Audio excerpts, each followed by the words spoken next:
Krishnamurti in dialogue with Dr. Allan W. Anderson. J. Krishnamurti was born in South India and educated in England. For the past 40 years, he has been speaking in the United States, Europe, India, Australia, and other parts of the world. From the outset of his life's work, he repudiated all connections with organized religions and ideologies and said that his only concern was to set men absolutely, unconditionally free.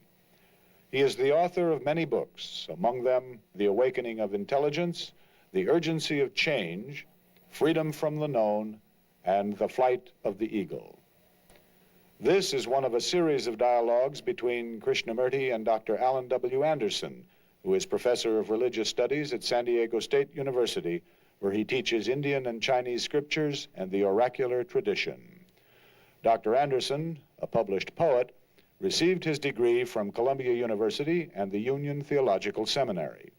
He has been honored with a Distinguished Teaching Award from the California State Universities. Mr. Krishnamurti, in our last conversation, we were talking about religion as a phenomenon in relation to our concern for inquiring into the transformation of each individual human being, a transformation that is not dependent on knowledge or time. And during our discussion of religion, you were speaking about what you regarded to be religion in the true sense, its relation to the act of attention, and how when the whole personal history of hurt is a reference, this act of attention simply is vitiated, cannot come to pass. And through the discussion of hurt that we had, we touched toward the end of the discussion on love. And if it's agreeable with you, perhaps we could explore this question of love now.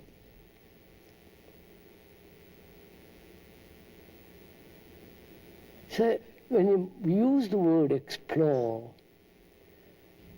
are we using that word intellectually, exploring with the intellect, or exploring in relation to the word and seeing in that word the mirror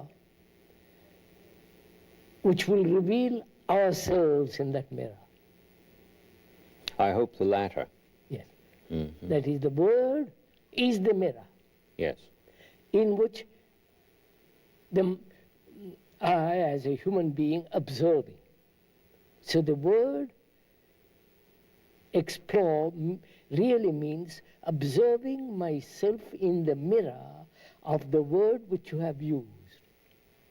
Mm-hmm. So the word then becomes the thing, not just a word by itself. Right. Mm-hmm. And therefore it's not intellectual exploration, a theoretical explanation. It could be the beginning of a meditation. That's what I want to make quite clear. Yes. That is where I would want to be in relationship to the subject. Mm-hmm. And exploring also means the mind must be very serious. Not mere caught up in a mere desire to achieve something, to know how to love. Mm-hmm. I mean, how to acquire the neighbor's love. You must yes, become a successful lover. Successful lover. Yes. Mm-hmm. So, I think when we explore that word and the meaning and the significance of it, one has to be really very, very serious about this matter. Because they are using this word so loosely, it's become so corrupt. Love of God, love of my wife, love of my property, love of my country. I love to read. I love to go to the cinema. I love to go to... Mm-hmm. Mm-hmm. And one of our difficulties is modern education is not making us serious. We are becoming specialists. I'm a first-class doctor, first-class surgeon, first-class physician, and so on, so on. But the specialist becomes a menace that way. A learned ignoramus. Yeah. Yes. And education, as we were saying previously, is to encourage to see that the human mind is serious. Serious to find out what it means to live. Not just become a specialist. So if that's all understood, and much more, what is love?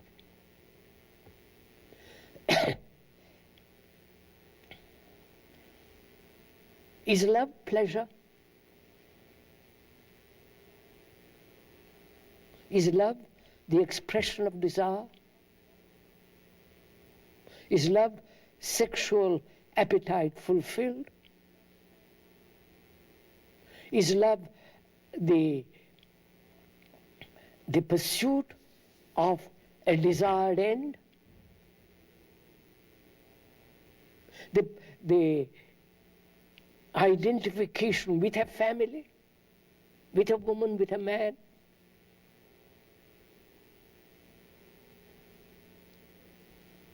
Is love a thing that can be cultivated? That can be made to grow when I have no love? I think about it, I do all kinds of things to it so that I know how to love my neighbor? We sometimes hear the admonition that one has to work at it. Yes. In terms of our conversations up to now, that would be a denial of it. So, is love pleasure? And apparently that it is now. Seems to have been debased to that. I mean, not actually it is that. It's what we call love. Love of God. I don't know what God is. And yet I'm supposed to love him.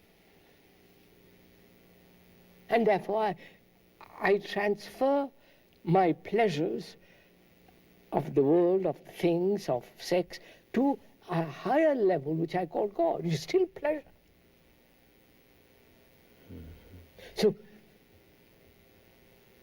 what is pleasure in relation to love? What is enjoyment in relation to love? What is joy? The unconscious feeling of joy. The moment I recognize joy, it's gone. And what is the relationship of joy, enjoyment, and pleasure to love? With love. Unless we understand that, we shan't understand what love is. Yes. Yes, I followed you. And take what is happening. Love has been identified with sex. Love making. Love sexually. You follow, sir? The very construction, love making love. It's a horrible thing. Is I feel it gives me a shock, love making. As though that was love. See, that's what, you see, sir, I think this is very important. What the Western civilization has put this over the whole of the earth. Through cinemas, through books, through pornography, through every kind of advertisement, stories. This sense of love is identification with sex, which is pleasure, basically.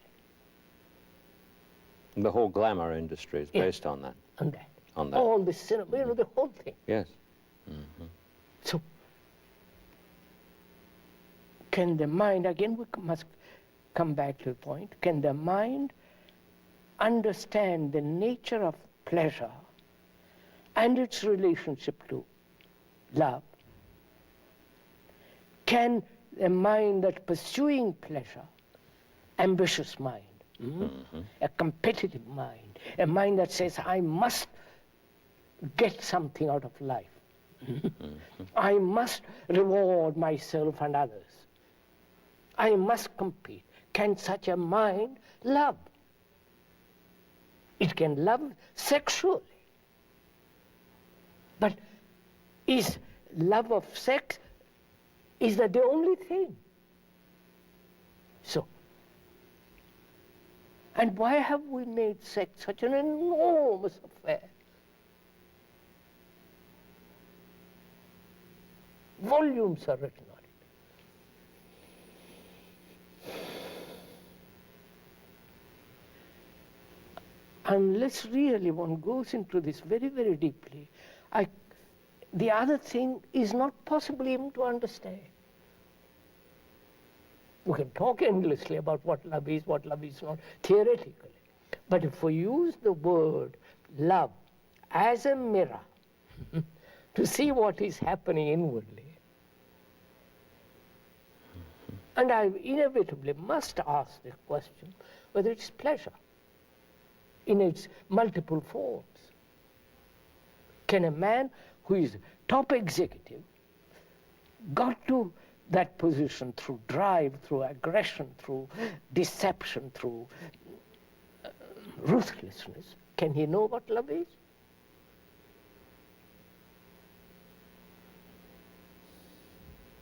And can the priest who talks everlasting love of God, he's ambitious to become a bishop, archbishop, or whatever his ambitions, or sit next to Jesus. Who will sit on the right hand. Right hand. So can that priest who talks about it know what love means? No, he thinks he can, with reference to something called a higher love, which is based on a denial of a lower one. Yeah, I mean, that's so just words. In that conflict, there can be no love. So, then our whole social, moral structure is immoral. Oh, yes, I mean, this is a thing that is appalling. And nobody wants to change that. On the contrary, they say, yes, let's carry on. Put on a lot of coating on it, different colors more pleasant, and let's carry on. So, I mean, if a man is really concerned to come upon this thing called love, he must negate this whole thing, which means he must understand the place of pleasure, whether intellectual pleasure, acquisition of knowledge as pleasure, acquisition of a position as power. You follow? The whole thing. Mm-hmm. And how is a mind that has been trained, conditioned, sustained in this rotten social conditioning, how can it free itself before it talks about love? It must first free itself from that. Otherwise, your talk of love, it's just another word, just no meaning. We do seem, in Western culture particularly, to be very sex-bound. On the one hand, we're threatened with unhappiness if we don't succeed sexually. Yes, that's right. Yet on the other hand, the whole history of clinical psychology focuses precisely on the pathology of sexuality. Of course. As somehow able in itself, as a study, to free us. Yeah. The interrelationship between those two activities, the desire to succeed on the one hand, and the necessity to study what's the matter with the drive on the other, brings about a paralysis. Yes. So you see, this thing, sex, has become, I don't know, such enormous importance right through the world now. In Asia, they cover it up. They don't talk about it. If you talk about sex, is something wrong. Here you talk endlessly about it.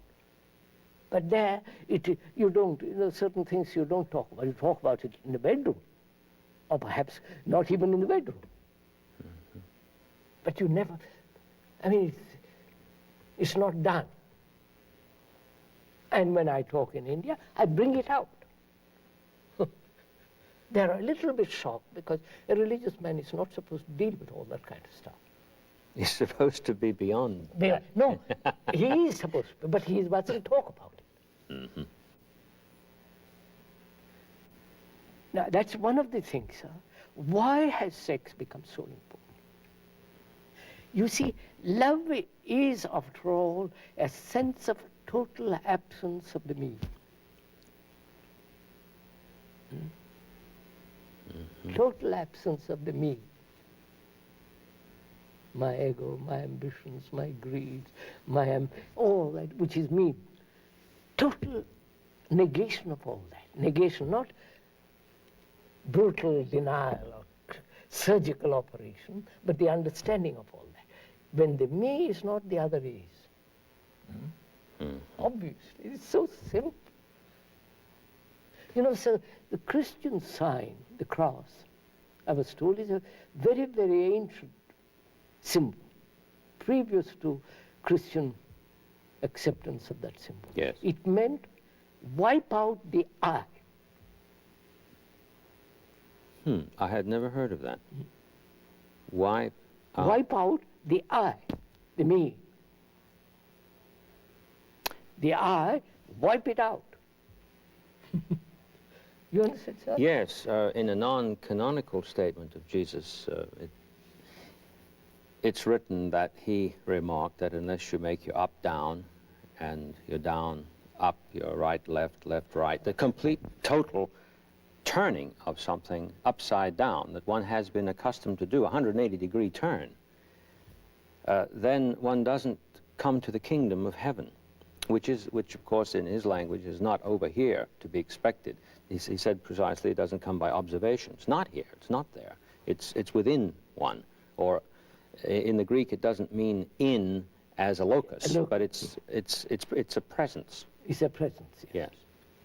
So when we are inquiring into this question of love, we must inquire into pleasure. Pleasure in all its varieties. And its relationship to love, enjoyment to love, real joy, this thing which can never be invited, and its relation to love. So we better begin with pleasure. That is, the world has made sex into an immense thing. And the priests, right through the world, have denied it. Yes. They won't look at a woman.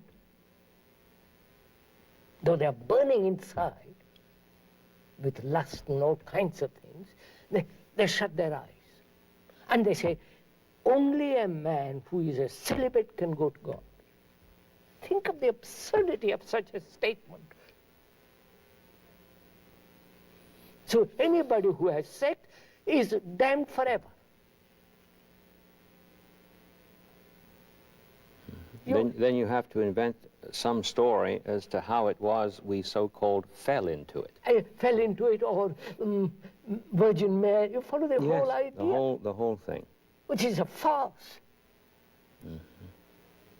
So why have we made it such a fantastic, romantic, sentimental affair, sex? Is it because intellectually we are crippled? We are second-hand people. You follow, sir? I repeat what Plato, Aristotle, Buddha, somebody said. And therefore my mind intellectually is third rate. Exactly. So it is never free. So intellectually I'm a slave. Emotionally I become romantic. I become sentimental. And the only escape is sex, where I'm free. If the woman or the man agrees, if they are compatible on all the rest of it, then it is the only road, only door through which say, for God's sake, at least I am free here. In the office I'm bullied, you follow, sir?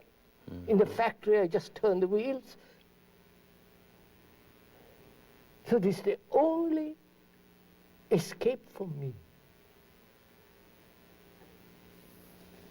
The peasant in India, the poor villager in town or in villages, look at them, that's the only thing they have.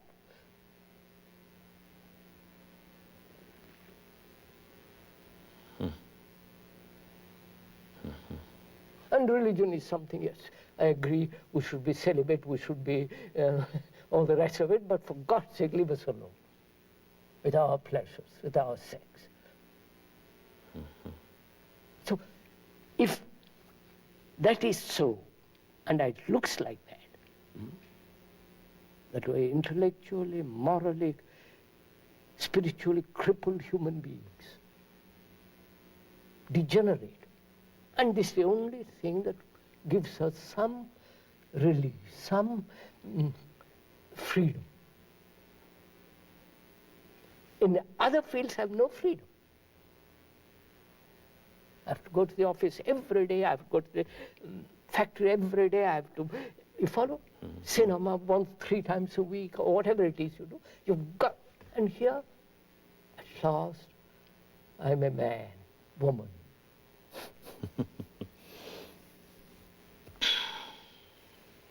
So I made this thing into an enormous affair. And if I'm not sexual, I find out why I'm not sexual. I spend years find out. You follow, sir? Books are written. It has become an nauseating thing, stupid thing. And we have to also, in relation to that, let's find out what is celibacy. Because they have all talked about it. Every religion has talked about it, that you must be celibate. And they said, Christian will say, Virgin Jesus was born immaculate. You follow it? And the Buddhists, I don't know if I was told of a story that the Buddha, the mother, conceived because she, out of, not human relationship, out of same thing. They don't want sex to be associated with a religion. So, and yet every priest is burning with it. And they said, you must be celibate. And they take a vow of celibacy. I told you the story of that poor monk. Oh, yes, yes. A deeply moving story. Yes. And what is celibacy? Is it in there, in your heart, in your mind, or just the act? If I've been following you correctly, it seems to me that you pointed to sex here as undergone in a utilitarian way. It's a means to. It's a means to, and therefore, since... A routine, insistence, encouragement, you follow? Yes.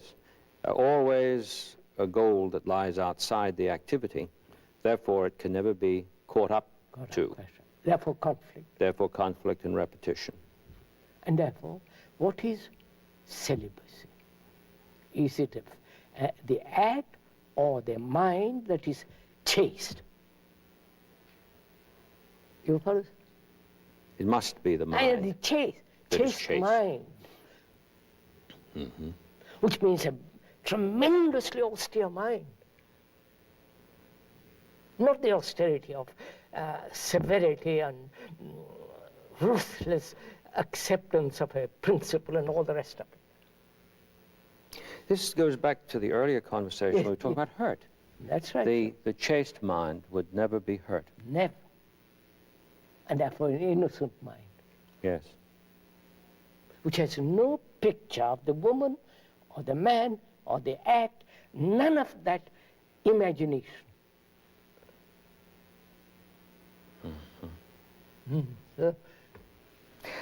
This is very, very fundamental. I know in our conversations that I keep bringing up things that I've read and studied, because that has largely been the occupation of my life. And the thing that moves me so deeply in listening to you is that so many of the things that have been said over the centuries and written over the centuries ought to have been understood in the way that you have been presenting them. We even have a tradition, for instance, in Christian theology, that what is called the fall of man began at the point of imagination. Right?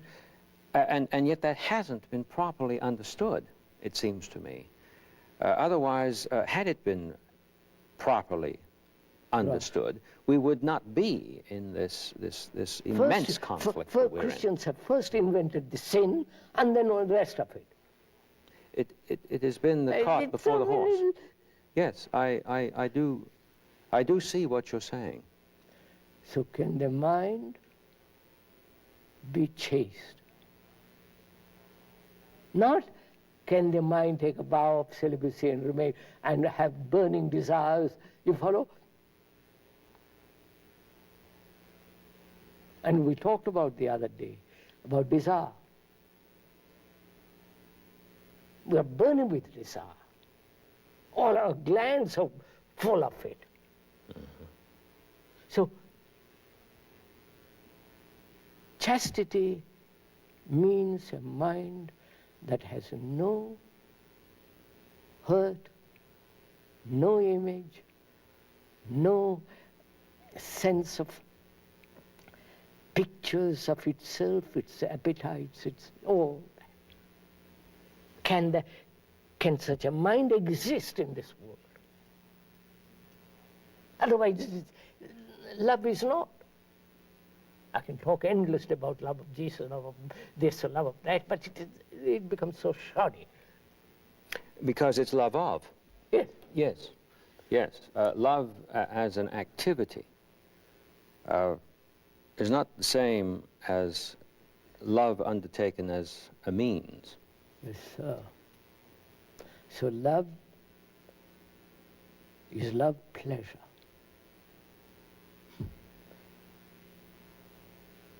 I can only answer, it is not, when I've understood pleasure. And understand, not verbally, but deeply, inwardly, see the nature of it, the brutality of it, the divisive process of it. Because pleasure is always divisive.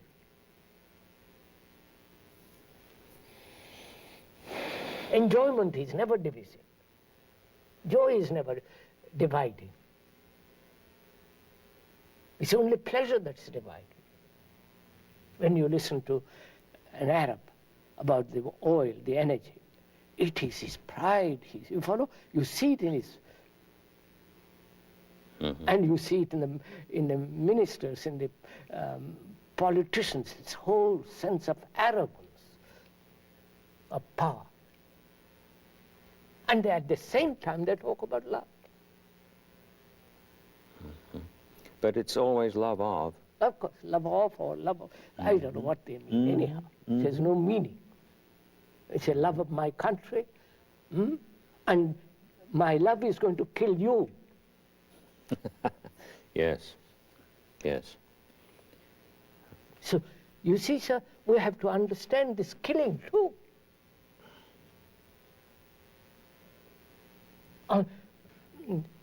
The Western civilization has made killing a perfect art.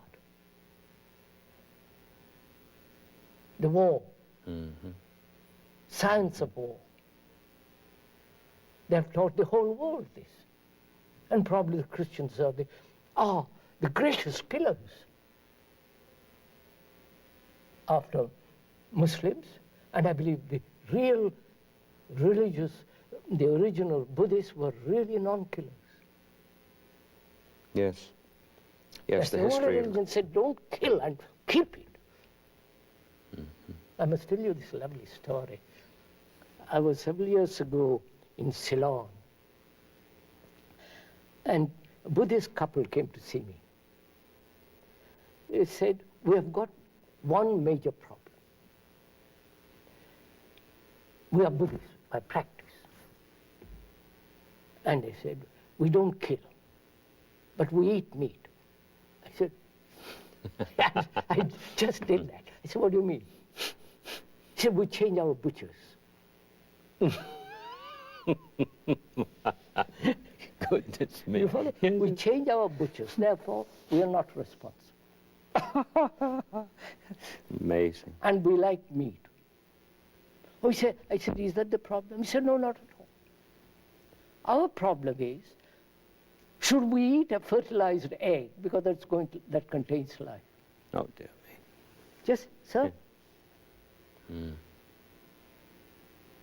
Mm. So, when we talk about love, we must also talk about violence and killing. We kill, we have destroyed the earth. You understand, sir? Polluted the earth. We have wiped away species of animals and birds. We are killing baby seeds. You've seen on the Oh, I tape have, yes. how a Deeply. human being can do such It's deeply shocking. for some woman to put on that fur. And he'll go back and say, I love my wife.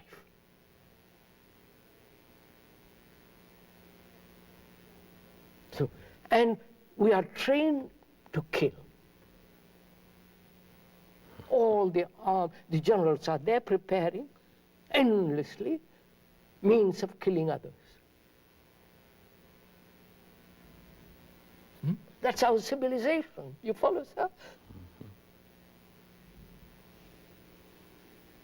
So,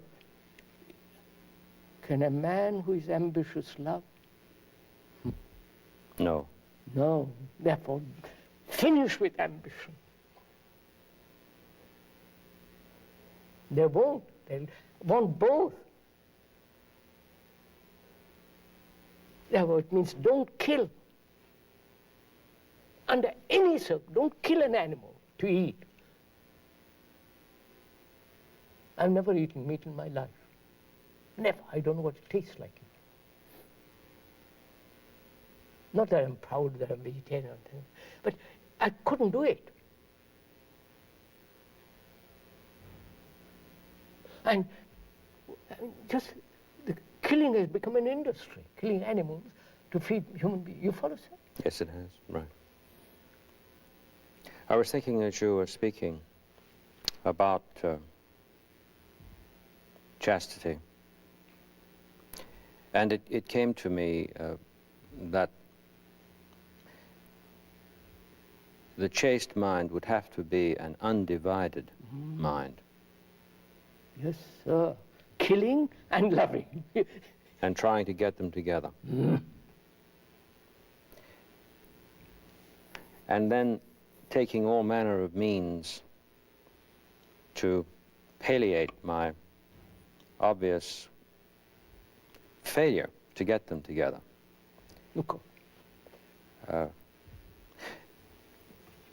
The enormity of what you have brought out is truly staggering. And this, I'd like to stay with for a second, if you don't mind. I've been listening very intently. It's that your radical counsel to make this stop in oneself is so radical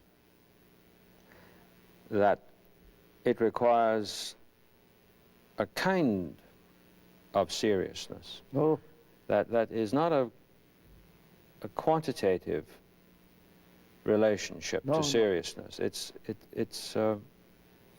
In fact, we don't really understand what that word means. The relationship between seriousness and love has been coming into my awareness here. So if I'm serious, then I will never kill. And the love then has become as something, it is really compassion. Passion for all. Well, compassion means passion for all. But when you say one will never kill if he loves, you mean within the context of this image-making activity where one kills by design? Yes. Not so. Suppose, sir, my sister, if I have no sister, but my sister is attacked. Yes. Man comes to rape her. I will act at that moment. Precisely. My intelligence, because I love, I have compassion. That compassion creates that intelligence. That intelligence will operate at that moment. If you tell me what will you do if your sister attacks, I'll say I don't know. I will know then. Yes, I quite follow that.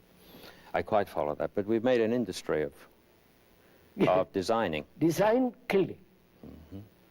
On all levels, not only ourselves. I don't know. I saw the other day on the television, in the Red Square, those enormous intercontinental missiles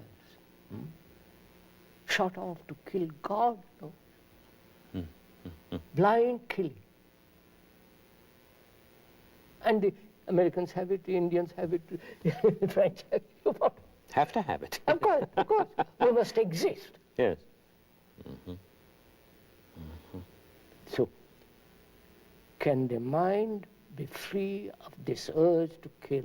Which means, can the mind be free of being hurt? So, when there is hurt, it does all kinds of neurotic things. Is pleasure love? Is desire love? But we have made pleasure desire into love. I desire God. You follow, sir? I must learn about God. You follow the whole thing. God is my invention. My image out of my thought, I have made that image. And so go around in circles. So I must know what enjoyment is. Is enjoyment pleasure? When I enjoy a good meal or a good sunset or see a beautiful tree or woman, whatever it is, at that moment, if it doesn't end, it becomes pleasure. If the mind, thought carries over that enjoyment and wants it to be repeated the next day, it has become pleasure. It's no longer enjoyment. I enjoy, and that's the end of it. William Blake has very, very beautifully, it seems to me, pointed to this. And, of course, he was regarded as a madman, as you know. I might not remember the words precisely, but I think part of his little stanza goes, "He who kisses a joy as it flies lives to see eternity's sunrise." Yes. It's the joy that he kisses as it flies, not the pleasure, and it's as it flies. And what you said is that if he won't let it fly, holds it, then we've fallen out of the act of joy into this pursuit of pleasure. Endless, repetitive, in the end, mournfully boring thing. And I called think, pleasure. sir, that is what's happening in this country. as well as in Europe and India, is primarily in this country. The desire to fulfill instantly. Mm-hmm. The pleasure-seeking principle. Be entertained. Put more. You forgo to be entertained. This goes back to what you were pointing out earlier. In the last conversation we had, here somebody feels empty, needs to be filled. Lonely. Lonely, filled, looking for what we call fulfillment, filling up full. Filling up full. Filling up full. And yet,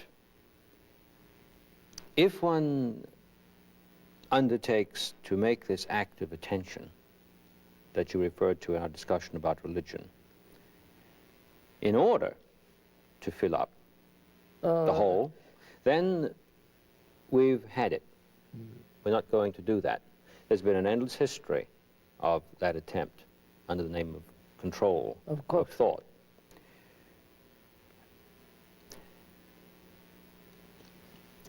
It would seem that if one doesn't begin in love, he will not make this act of attention in a non-utilitarian way.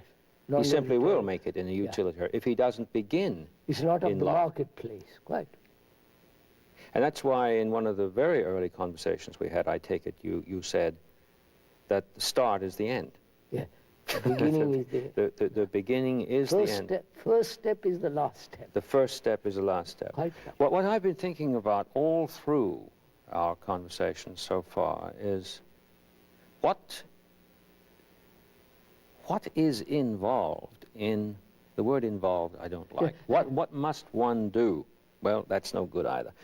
There is something, we're speaking about an act that is a radical end to all this nonsense that's been going on, which is a terrifyingly destructive nonsense. I know, sir. There is the doing of something. That is the seeing of all this. And Sir. You've said the seeing is the doing. Is the act. As I see danger, I act. I see the danger of the continuity of thought in terms of pleasure. I see the danger of it, therefore end it instantly. If I don't see the danger, I carry on. If I don't see the danger of nationality, I'm thinking that's very simple, I carry on. Murdering, dividing, seeking my own. But if I see the danger of it, it's finished.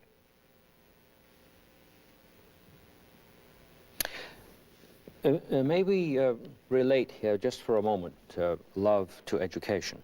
Yes, yes. As a teacher, I'm Yes, immensely concerned in this. So what we have been discussing in our dialogue for the last week and now is part of education. Of course it is. It isn't. Education is there, and it's educating the mind to a different thing. I'm thinking of the student who sometimes comes to the teacher and says, I simply must change my way of life. That is, once in a while you'll find a student who is up to here. I know. Really had it, as we say. The first question they will usually put to you is, what must I do? Now, of course, that's a trap. In following you, I've come to see that with much greater clarity than I observed it for myself before. Simply because they're looking for a means when they say that. We're not talking, right, we're not talking about a means. No. Means is the end. Quite. I'm thinking of the history of Christianity in this. You've got the question, what must I do to be saved? The answer is, believe on. On, yes. And then the poor person is stuck with what this means. and ends up believing in belief. Yes, believing, quite. And that, of course, is abortive. The student comes and says, what must I do? Now, in our earlier conversation together, we reached the point where the teacher and the student were talking together. Yes. We're doing that now. We're doing this now. I'm not your teacher, but we are doing that now. Well, no, I understand in our conversations that is not your role, but I must confess that it has been working out in this order, because I have learned immensely.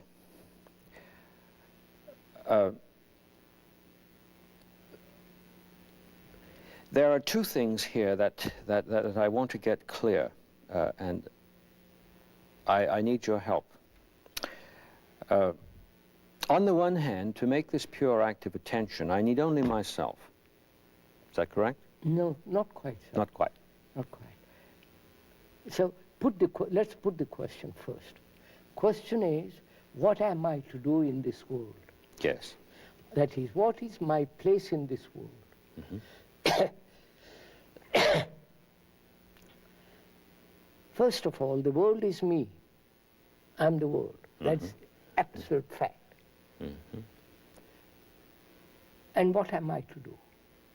The world is this: corrupt, immoral, killing, no lack of, there is no love, there is superstition, idol worship of the mind and the hand. And there is war, that is the world. What is my relationship to it? My relationship to it only is if I am that. If I am not that, I have no relationship to it. I understand that in terms of act. Yeah, that's it. In terms of act, not a notion that I have. For me, the world is corrupt, is geared to killing. And I won't kill.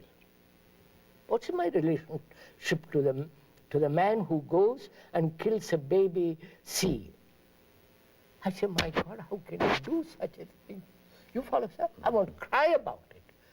I do. How can you educate that man or the society which allows such a thing to happen? Then perhaps I should rephrase the question and say, well, when I do whatever is done in making this pure act of attention, I am not separated from the world in which I am, and the world is not separate. I come to it from a different angle altogether. Exactly. Fine. I come to it, sir, because there is something different in me operating. Yes. Compassion, love, intelligence, all that is operating in me. But it seems that it seems that two possibilities are here. On the one hand, making this pure act of attention doesn't require that I be in the physical presence of another human being. But of course, I am always in relation, whether I'm there or not. Of course. Yes, I fully grasp that. But then the second possibility is that within conversation, as we are enjoying it together now, something occurs, something takes place. It's not that we must be together for it to take place. And it's not that we must be alone for it to take place. Yeah. Therefore, what we have established is that something occurs which is quite beyond all these distinctions of inner and outer. You're over there and I'm over here. Take what takes place. See what takes place. First of all, we are serious. Yes. Really serious. Second, the killing, the corruption, we've cut it. We're finished with it. So we stand alone. Alone, not isolated. Because if I am not, when the mind is not that, it is alone. Mm-hmm. It hasn't withdrawn, it hasn't cut itself off, it isn't built an ivory tower for itself, it isn't living in illusion. It says that is false. That's corrupt, I won't touch it. Psychologically, I may put on trousers, etc., etc., but I won't touch inward, psychologically that. And it's... Therefore, it is completely alone. And it is saying this amidst all this mournful round. No. Yes. Therefore, being alone, it is pure. Yes. Therefore, purity can be cut into a million pieces, it will remain still pure. It's not my purity or your purity, it is pure. Like pure water, it remains pure water. Entirely full, too. Wholly full. It takes us back to that Sanskrit. This is full, that is full. Fullness is issued forth from fullness. It's a pity that the English doesn't carry the melody that the Sanskrit does. So you see, that's very interesting from this conversation. What has come out? The thing is, we are frightened of being alone, which is we are frightened of being isolated. But every act a human being does is isolating himself. That is, when his ambition is isolating himself. When he's nationalistic, he's isolating himself. When he says it's my family, isolating itself. I want to fulfill, isolating itself. When you negate all that, not violently, but see the stupidity of all that, then you are alone. And that has tremendous beauty in it. And therefore that beauty, you can spread it everywhere, but it still remains alone. So the quality of compassion is that. But compassion isn't a word, it comes with intelligence. This intelligence will dictate if my sister is attacked at that moment. But it's not intelligence. Say, what will you do if? Such a question and an answer to that is unintelligent. I don't know. Oh yes, I'm following you precisely. But it is unintelligent. Say, but I'm going to prepare to kill all those people who are my enemies. Which the army, the navy, the whole sovereign governments are doing. So, love is something, sir, that's really chaste. Chastity is the quality of aloneness, and therefore never hurt. I don't know. It's interesting that in this one act, one neither hurts himself nor another. No. It's a total abstention from hurt. So, wait a minute. I have given you all my money because I trust you. And you won't give it. I said, please, give me a little of it. You won't. What shall I do? What is the act of intelligence? You follow? Act of affection, act of compassion. That says, what will it do? You follow my question? A friend of mine, during the Second World War, he found himself in Switzerland. He had quantities of money, plenty of money. And he had a great friend from childhood. And to that friend, he said he had to leave the next minute because something, war took place and he had to leave the country and all the rest of it. So he took all the money and said, here, my friend, keep it for me. I'll come back. I'll come back when the war is over. He comes back and said, please, He says, what money? Goodness me. You follow, sir? So, what should he do? Not theoretically. You're put in that position. You give me something. You entrust me with something. And I said, yes, quite right. You give me, now whistle for it. What is your responsibility? Just walk away? No, if there were a means to recover it, then that would be done upon the instant. Intelligent. Intelligence would take over. Therefore, that's what I'm saying. Love is not forgiveness. You follow? I forgive and walk away. Love is intelligence. And intelligence means sensitivity. To be sensitive to the situation.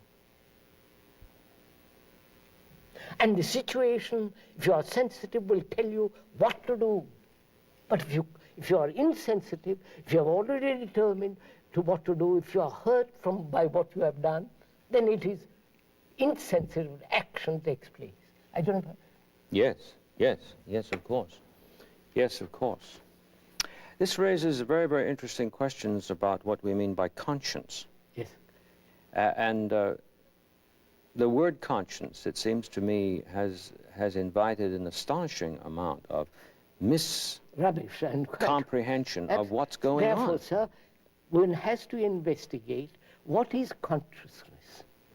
Yes. I don't know if it's time now, but that requires, we'll do it tomorrow. Yes. Another day. What is consciousness and what is conscience and what is the thing which tells you to do or not to do? Consciousness in its relation to relationship is something that when we have a chance I should like to explore with you. I remember years ago in graduate school being very arrested by coming across a statement that was made by an American thinker, I think Montague was his name, when he said consciousness has been very badly understood because it has been thought that there's something called shusness.